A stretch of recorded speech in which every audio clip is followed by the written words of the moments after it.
Hey everybody, welcome back to my channel. I'm here to review Love After Lockup. This is episode 40. I think it's called The Halfway Handoff. I think this is going to be a quick review because although we saw a lot of the couples, they all kind of had short segments. So let's just start off with Brittany and Ray. Brittany's kind of getting the house together and ready for Ray because he's about to leave the halfway house after being there for 2 months. You know, she's hanging their initials on the living room wall. Quite cheesy decor if you ask me, but hey, if she likes it, then I love it for her. He calls to check in to sort of coordinate the pickup, and you know, he's just really excited. She's excited because he's also going to be on home confinement, which means he can't really leave the house a lot. I don't know if it's like a similar situation to Doug where he's got the ankle monitor and it's like on strict curfew. Something akin to that, because she just says she's really excited just to have him with her like all day, every day, to just like eat, sleep, and do what it do. He asks if he's gonna meet her family like when he gets to the house, like on that first day, and she kind of hems and haws like, no, I mean, not on the first day. You know, they're really looking forward to meeting you. They can't wait, but you know, they're busy, they have jobs, so you know, we'll get around to that. And that seems to sort of placate him for the moment. But what the truth is her family still doesn't know that he is going to be staying with her, nor does he know that Mama don't even want to meet him.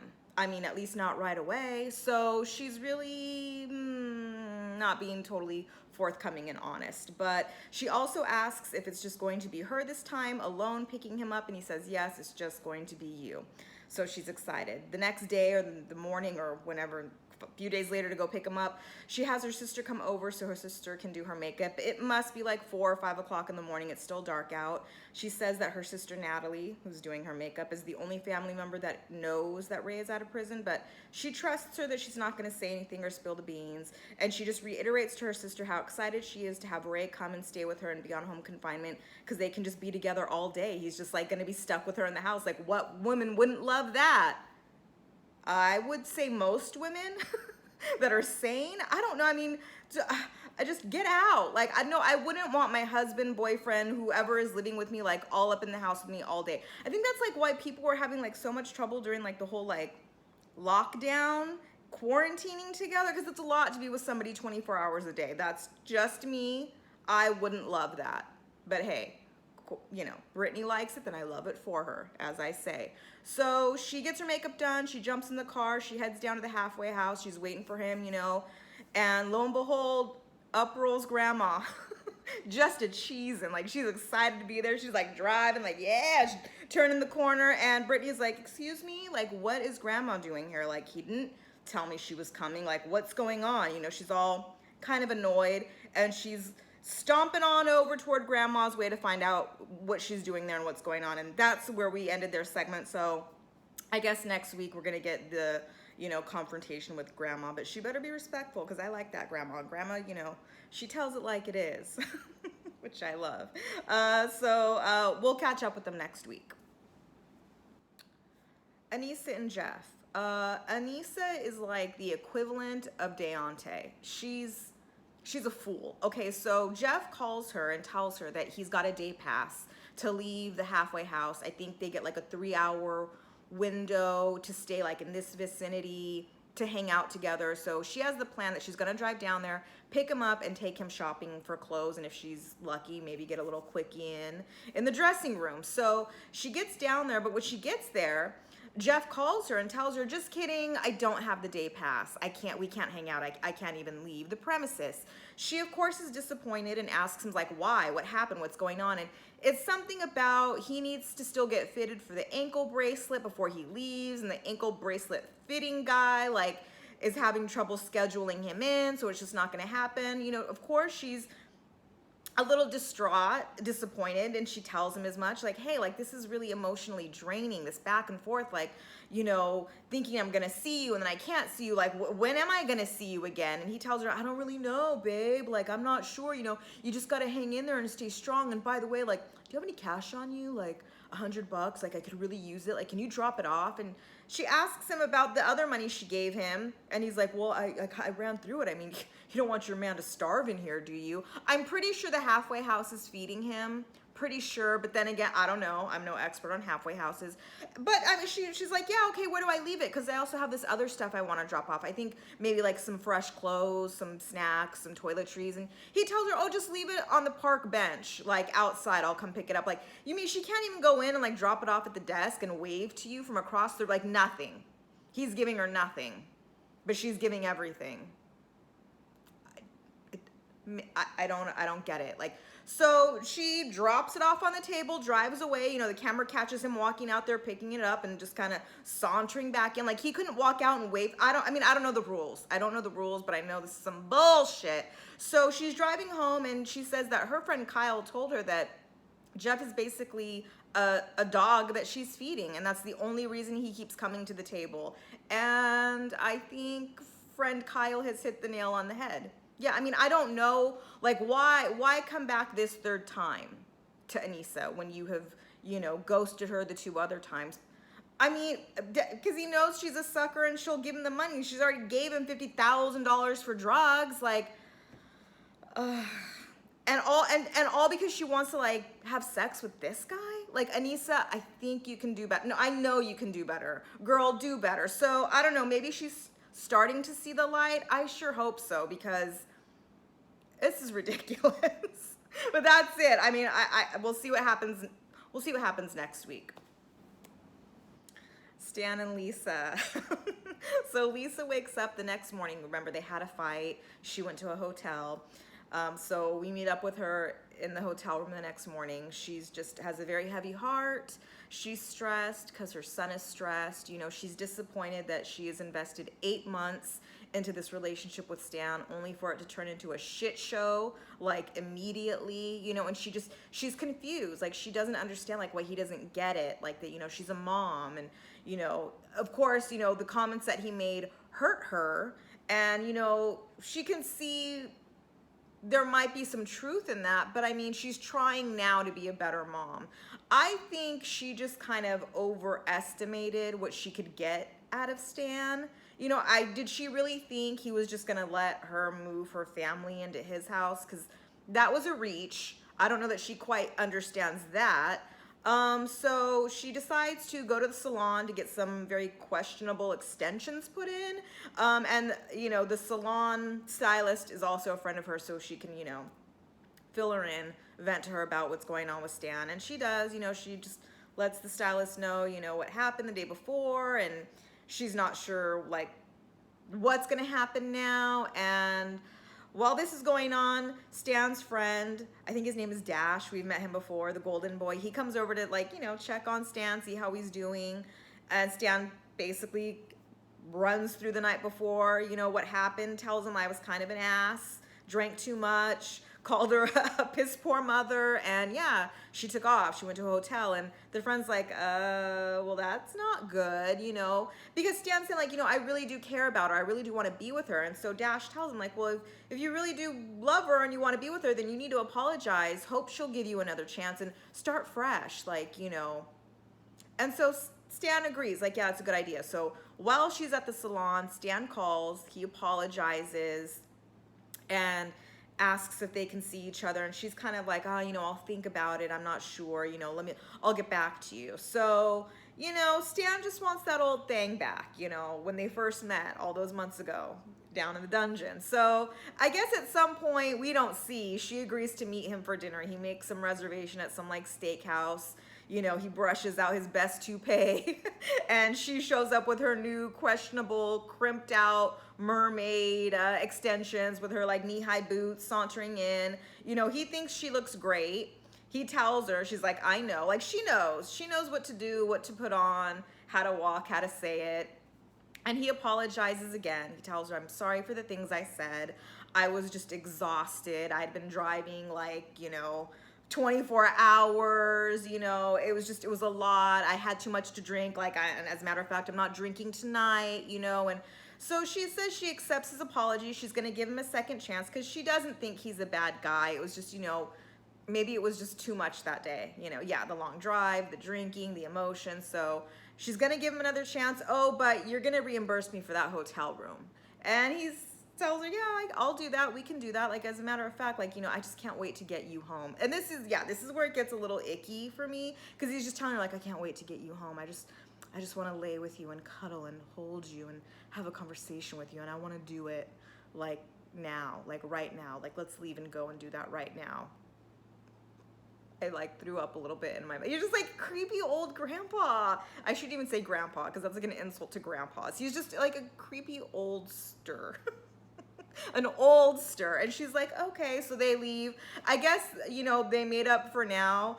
Next week, are we going to see them, like, get pulled over by the cops? Good thing he wasn't drinking. I don't know. So, like I said, that was it. I think we have some more drama with them coming up. So, we'll just leave them there for now.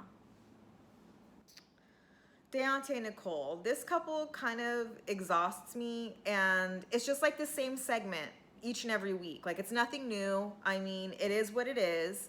But we pick up where we left off with Nicole at the salon getting her hair done. She's hanging out with her friend from prison, Audrey, and she decides she is going to reach out to her old prison bae, Tia, and invite her out to meet them for drinks. So she calls up Tia, invites her. Tia says she'll try to make it, and that's where they leave it. Deontay shows up to pay the salon bill, bring her dress for the night, and they all go out to the bar, and Nicole reminds us that, when she went into prison, she was only 18 years old. I mean, she might have lived a little wild, but she hasn't really lived an experienced life, So why Deontay thinks she would want to tie herself down? Why she's pretending. I mean, we know why she's pretending. See, I'm just like, I'm putting way too much thought into it when there's really no thought required here. So they get to the bar, like I said, Deontay, Nicole, her friend Audrey, and his friend Derek shows up. You remember Derek? He's the friend from the first episode who tried to tell him what was up, and, Deontay just refused to hear it. So he comes in and right away just kind of like gives Nicole the third degree, like, hey, I heard a lot about you, but she kind of holds her own. He asks her, like, what's your intention with my friend? And she tells him, like, I love your friend. I love Deontay. I want to be with him. Pretty much as simple as that, But she's kind of like looking around, and finally Deontay's just like, who are you looking for? And at first she tries to be like, oh, nobody. But then I think because she realizes she can kind of play Tia off as just like another friend, not an ex-lover, she tells him, like, well, actually, I invited another friend, my friend Tia. Tell me how Derek knows to ask the question, have you slept with Tia? I mean, is this a produced segment here? I think a little bit. Because, I mean, what would... Or is he just that intuitive? I mean, maybe he is. Maybe he's just like a good judge of character and can just tell. And at first she kind of demurs, like, what? Like, but she can't hide it. And she tells him, like, okay, yeah, I mean, yeah, we have slept together in the past. And Derek's like, how many times? And I'm a little bit like, Derek, it's really not your business. I mean, that she even admitted it. Really, she didn't have to. It's really like, that is her private business. But, he's trying to be a good friend. And she's like, well, 4 times, but that was a long time ago. And Audrey's trying to have her friends back and be like, yeah, that was a long time ago. She loves Deontay now. Like, she loves you. And Derek, the friend, is just like shaking his head like, this is crazy. Like, this is too much. And Deontay's just looking at Derek like, oh, he's just being a hater. He's just jealous. Like, Deontay, I promise you, Derek's not jealous. Not at this. Not at this bullshit, he's not, So finally, she kind of, I mean, Derek, like I said, really does go hard. I think she kind of gets a little over it because he's just putting her on the spot, putting her on blast, all of her sexual escapades in prison with women, So she gets up and she walks out. And she calls Tia to be like, hey, where are you? And Tia tells her she's not going to be able to make it. As she's hanging up, Deontay comes out like, hey, like, who are you calling? Who are you on the phone with? And she tells him, like, my friend, I just wanted to see if she was going to come. And he's just like, sort of like, what's going on? Like, you're embarrassing me in front of my friends. So you've been with this person in prison, but I've been faithful to you. Like, that's not cool. But, Nicole's belief and stance is that it doesn't count. Women, her being with women does not count. Like I said, I would disagree. But he's just like, look, like, I don't, I'm here, I'm doing everything for you. You don't even want to like come and spend the night at my house. Like, even like in this spare bedroom, like, I don't get what's going on. Like, you don't want to sleep with me, but you don't have any problems taking my money. And then she goes into this whole, like, I don't care about your money. It's not about your money. You don't have to give me money. Like, I would love you and be with you anyway. But I mean, I think she's kind of backed up against the wall a little bit here and realizes she's gonna have to give just a little bit more. And she does, just a little bit. She agrees, like, okay, fine, like, I will spend the night at your house. And when we get there, I'll see how I feel, and I'll decide then whether to like sleep with you in your room or sleep in the spare bedroom. I mean, we all know where she's gonna sleep, right? It ain't with him. It's gonna be in that spare bedroom. So he's like, cool. He'll take whatever he can get. So he's like, that's what I'm talking about. And they like go back into the bar. So they go back to his apartment, I guess, after the bar, and they're kind of just hanging out in the living room. He like pulls her on him, like she's straddling him. You know, they're like kissing and making out. I'm sure he's getting excited. And she's just like, okay, like enough of that. Like, I'm gonna go to bed and I'm gonna sleep in the spare bedroom. And he's just like, what? Like, how are you gonna do me like that? Like, come on. And she's just like, no, like I told you, like I'm not comfortable. I'm not ready yet. So it's just like, I'm gonna call it a night. And he's just like, okay. You know, he goes into his room and pulls out the old faithful torso, you know, because, hey, gotta do what you gotta do. She got him all riled up, and that's pretty much his only option. She goes into the other room and her ex, Zach, calls, and she takes the call and has a quick conversation telling him how much she misses him and is thinking about him and can't wait to see him. And something tells me she would have no problem being with him intimately. Is that because she already has been? Maybe. She's not, you know, Deontay's saying like, wow, you know, most women who've been in prison for as long as she has, like, you know, would just kind of like be all over me or all over any guy, you know, but she's just different. No, she's not different. She's just not into you. She's just not that into you, Deontay. But, you know, that's it. Well, are we gonna meet Tia? Are we gonna meet Zach? Like, I mean, I know this is headed like for disaster, but I mean, can we get there already? Because just this, like, I'm tired of this. I'm tired of the storyline. Like, we get it. She's a user. He's a fool. She's like, you know, still into her exes. More than one. Anyway, that's it. I'm going to leave it there. We'll see what happens next week. Doug and Rachel. Well, I can't say I'm surprised by these turn of events. I mean, she kind of warned us, right? So Doug's been out of prison for a few days now, I suppose. And he wants to go and visit his family. And his family lives 2 hours away from where Rachel lives, in Kalamazoo, Michigan, I think. Anyway, if you recall, Doug is like on strict curfew. I think he has to be home by 5 p.m. on weekdays, and I don't think he's allowed to leave the house at all on weekends. And I'm gonna assume it's like a weekend, it's Saturday or Sunday.